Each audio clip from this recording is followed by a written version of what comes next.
I'm just gonna be straight with you pixelated people. I believe there's too much hate for this little green string bean. I don't care that hate came from one person's popular opinion, nor did that hatred come from the genuine character flaws that this ballin' boy has, which mind you is perfectly okay. I, the anime misfit, see it fair for anyone to not like a character for whatever reason ruffles your ruffles. The shebang of content shouldn't force someone into my opinion because that's hypocritical. Not Kino, man. Not Kino. But you know what grinds my gears despite all of that? When that hate boner pops like a raging pimple over massive yards of the community. All of a sudden, it's considered trash taste to like Deku or even find a little merit in his character. People will not shut up about it, and I cannot take it anymore. Thus forth, this video is a semi-constructive mind dump of what I like about Izuku Midoriya, aka Deku, aka the boy who cries rivers, aka Sir Cribble McFingers, aka most nominated mama's boy, and hopefully some people will share my opinion. Realistically, it ain't gonna happen, as anime popularity is cynical, for all of us Deku admirers are destined to burn in the mayo of soy boy culture, never to see the light of day again. Get it? Got it? Good. Also, don't worry your precious little head about spoilers. I will only really be covering Deku during his first 3.5 seasons. I know how much he's grown currently in the manga, but I'd rather focus on earlier content and where he was more flawed to better explain why I like him despite all the hate he gets. But there you go. So, first personal points of why Misfit likes Deku as a character is that he's a bright boy. And I just don't mean bright as in smart, but that's a bonus. What I mean is that when I look at a species known as a Deku, I feel hopeful. I feel a smile across my face. Granted, I do prefer happy and jovial main characters for my shonen anime, so I'm well aware of my bias. I find content that Midoriya's bright attitude, while an attitude definitely seen before in shonen, still feels unique enough to justify why he exists as the lead in the first place. Deku doesn't seem as snarky or ambitious or mischievous like your Naruto's, Soma's, or Asta's, despite the fact that I'm making this voice for no reason. Nor does he have the more common traits of being resolute in every decision he makes, like Luffy or Gon. Oh, I'm sorry. Resolute may be the wrong word for what I'm trying to convey. More like he doesn't share the trope of, oh, I don't know, allowing an opponent or friend to hit you over and over and over again to prove a point, and then still have to face a bigger danger later, and that totally went well for you in the Whole Cake arc, didn't it, Luffy? Didn't it? They may look badass for doing this, but it doesn't make sense to me. Not at all!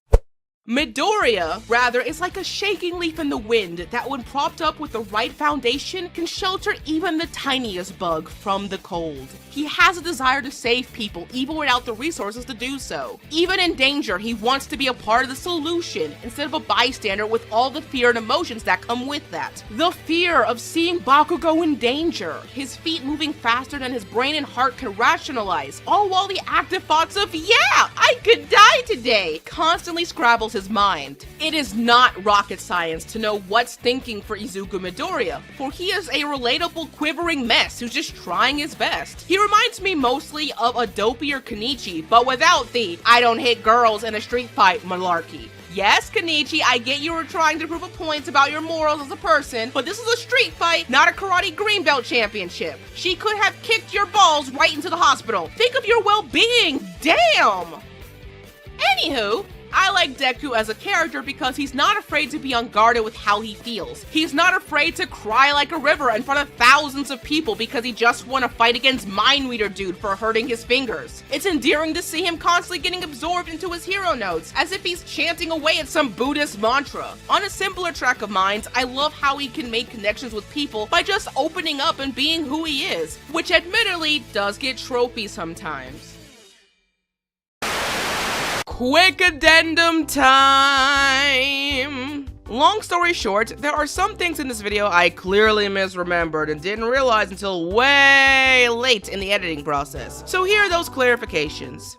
1. There was no crying in the fights against my rear dude. Deku's crying may be a meme at this point, but I gotta give my boy credit where it's due. This was the crying scene I was thinking of. Same arc, different event. 2. Thanks to a certain YouTuber whose name rhymes with Barnt, I keep calling the UA Sports Festival the tournament arc. It's amazing how a popular phrase, scream to the heavens, will stick to your brain, am I right? And 3. Lastly, I forgot to put in the video why I'm even talking about Midoriya's early developments when the perception of him has radically changed thanks to recent events in the manga. Well, besides slow molasses editing on my part, the main reason I made this video was out of spite for people who now all of a sudden think Deku is hot shit because of manga stuff. This happens with every shonen manga. Almost every shonen manga. Some people truly think that Deku's endgame is his moment, when in reality, he's always been like this, just with more flaws before. I believe some people only think shonen protagonists should be badass 100% of the time, with no flaws that could make them look weak. But I beg to differ. You wouldn't get the current Deku without the careful and sometimes messy developments of the early Deku. Even if what I'm saying in this video is not rocket science, because let's be honest, it truly isn't, I still stand by this notion that great shonen protagonists should be able to have signs of weakness and multiple flaws. And ignoring those traits to call the character bad for them is, well, dumb. Anyway, that's all the major clarifications. Any other flubs will be addressed on the spot. So, let the Deku simping continue!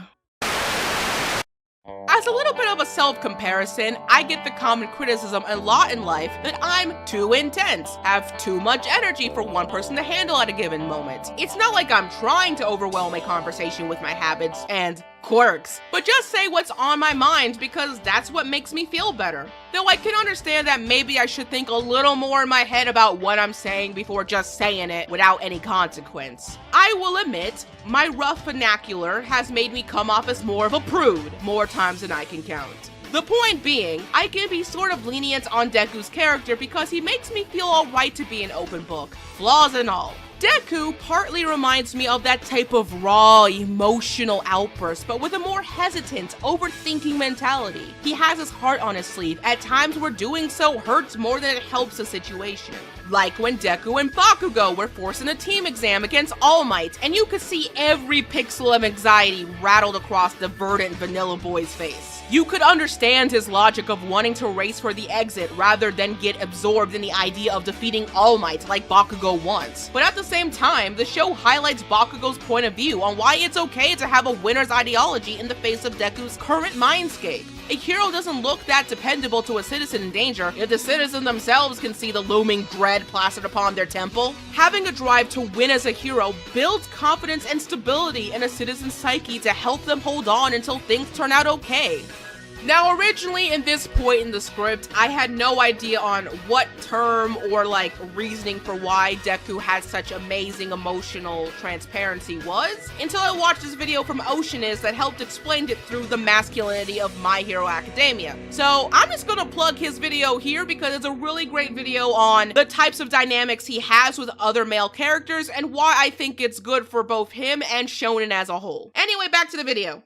Now then, I've talked for many a minute on how Deku's emotional transparency already makes him a comfortable character to watch for me. But it's when the show challenges Deku's character, like in the example I had given, presents to me another important reason why I like this Kermit-colored long jumper. In the way Deku as both a character and a person takes criticism. As I said in the beginning of this video, Izuku Midoriya does have genuine flaws that I as a viewer do not like. A small one is just how basic Deku as a character comes off as. Sometimes Deku's dialogue reminds me that of a Hallmark greeting card, giving you very fluffy, almost manufacturing sounding words to ease you into your day. Don't get me wrong, I love both this character and Hallmark greeting cards for their enduring nature, though that doesn't make them sound any less stale. Maybe I think this way because of the show's method of reintroducing the same flashbacks over and over again when they want Deku to get an emotional moment across instead of doing something more refreshing with delivering that sentiment.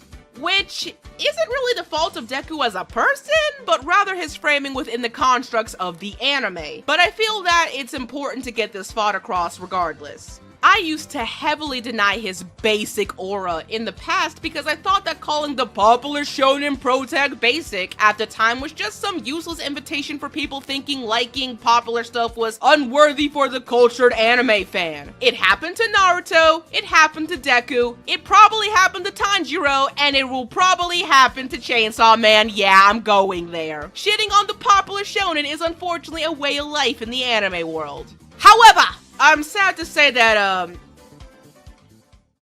I kind of get it for Deku from a viewer's point of view. There's nothing super deep about Deku lore-wise. What you see is what you get, as he's really a turn your brain off and enjoy some comfort food type of protagonist. Of course, I don't mind about him, as you have seen, but I understand if others desire someone more complex, like an Edward Elric or Yusuke or Kenshin. Though if you're going to give me the tried and true argument that Deku is a bad character because he's not a Sasuke type of main lead that relies too much on talk no jutsu, then you can get on right out of here. Seriously, I could make an entire video alone on my distaste for Sasuke and all characters like him. Oh, I don't know, if there's like 50 likes on this video, I'll do it. Don't tempt me. What I do think is a problem with Izuku Midoriya can be summed in a single descriptor of him, however. Izuku Midoriya is a self-sacrificing fanboy, and the show knows it. One of my favorite moments of Deku in all of My Hero Academia is post the Torment arc when he gets the reality check that no company wants to hire him for an internship despite how much attention he got. I wonder why. Probably because trying your hardest against an opponent in a match at the cost of your limbs isn't the easiest thing to watch. Even if he won that match, he still wouldn't be able to continue, making him rightfully seem like an unreliable hero in the eyes of thousands. I was excited and mad at this fight because it was cool, but damn it, Deku, take care of yourself. Yes, you were getting better at wanting to win, wanting to beat the bad guy instead of just saving the citizen, but it's still reckless to do this. He's lucky, and I mean lucky, he had connections via One For All, or he'd be way more behind in the present. Fortunately for me, Deku understands this, not just because every time he comes home in tatters, he's risking his life with irreversible injuries every week, but because it's what he needs to learn for the people he saves and especially for himself. This try-hard level of sacrifice seems like an old remnant of his thoughts from when he was quirkless. Worst case scenario, he ends up as another Moomin Rider, and one cannot survive long on this earth being Moomin Rider. As time goes on in the series, Deku takes the tough consequences of the tournament and applies them with his new fire to win and continued desire to help people. He constantly is working with his limitation and what resources he can use to save the day without destroying himself, which makes me a very happy Misfit. It makes me like his character more that he's able to take these tough lessons and apply them the best way he can for himself. And believe me, it's harder than it sounds to listen or take the consequences of your day-to-day life and tell yourself that you can do better when you feel like shit. Hence why I appreciate Deku even still for looking at himself honestly to improve. Of course, wanting to keep yourself in tip-top shape is a basic behavior all heroes need to have. In fact, it's elementary to think Deku wouldn't learn, oh, I should probably not almost kill myself every fight. The tricky wrench in the formula, however, is Deku learning to be just as selfish with how he views his powers against how he uses them. Ergo, Deku needs to grow a pair to stop idolizing his powers and the people around him as the fragile, shiny Fabergé eggs that he's so unworthy to associate himself with. When I mean Deku has fanboy worshipping problem, I say this from a place of love and endearment. So many times did I find confliction in the way he attacked enemies across the series. He would definitely punch a dude without hesitation to save a life, but why does he gotta do it by yelling out All Might's catchphrases?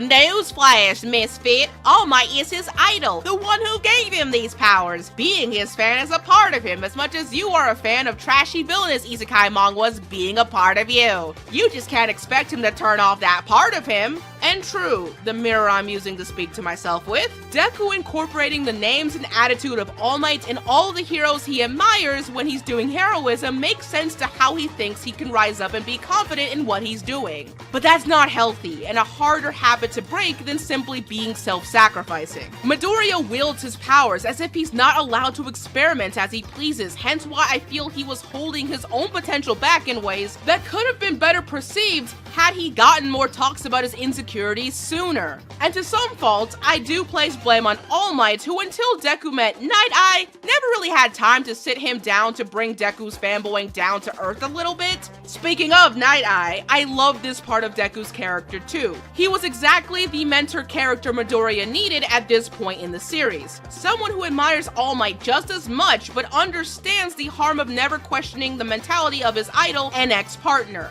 Night Eye insisting that Deku is a poor successor because of his similar self-sacrificing tendencies to All Might plays well in Deku's plight mentally. If he wants to be a great hero, he has to go beyond imitating his idol, by emulating All Might's success while finally seeing the flaws of his mentor for what they truly are: reckless.